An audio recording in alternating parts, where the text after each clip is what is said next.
தமிழகத்தில் 18 மாவட்டங்களில் 34 உயர்மட்ட பாலங்கள் கட்ட முதலமைச்சர் மு.க.ஸ்டாலின் உத்தரவிட்டுள்ளார். இது தொடர்பாக வெளியிடப்பட்டுள்ள அரசாணையில் 177 கோடியே 84 லட்சத்து 60 ரூபாய் செலவில் இந்த பாலங்கள் கட்டப்பட இருப்பதாக தெரிவிக்கப்பட்டுள்ளது. வெள்ளத்தால் பாதிக்கப்பட்ட பகுதிகள் மற்றும் இணைப்பு வசதி இல்லாத குடியிருப்பு பகுதிகளில் தேவைப்படும் உயர்மட்ட பாலங்களுக்கு முன்னுரிமை அளிக்கப்பட்டுள்ளதாக தெரிவிக்கப்பட்டுள்ளது.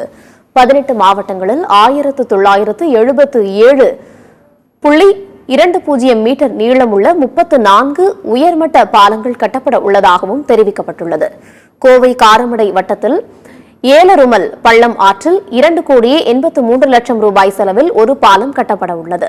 பன்ருட்டி வட்டத்தில் மலட்டாறு ஆற்றில் 8 கோடியே 13 லட்சத்து 44,000 ரூபாய் செலவில் ஒரு பாலம், திண்டுக்கல் குடகனாறு ஆற்றில் 8 கோடியே 52 லட்சத்து 69,000 ரூபாய் செலவில் ஒரு பாலம் கட்ட உத்தரவிடப்பட்டுள்ளது. தர்மபுரி, ஈரோடு, தூத்துக்குடி மற்றும் கிருஷ்ணகிரி மாவட்டத்தில் 3 பாலங்கள் உட்பட 18 மாவட்டங்களில் இந்த உயர்மட்ட பாலங்கள் கட்டப்பட உள்ளதாக முதலமைச்சர் வெளியிட்டுள்ள அறிவிப்பில் தெரிவிக்கப்பட்டுள்ளது.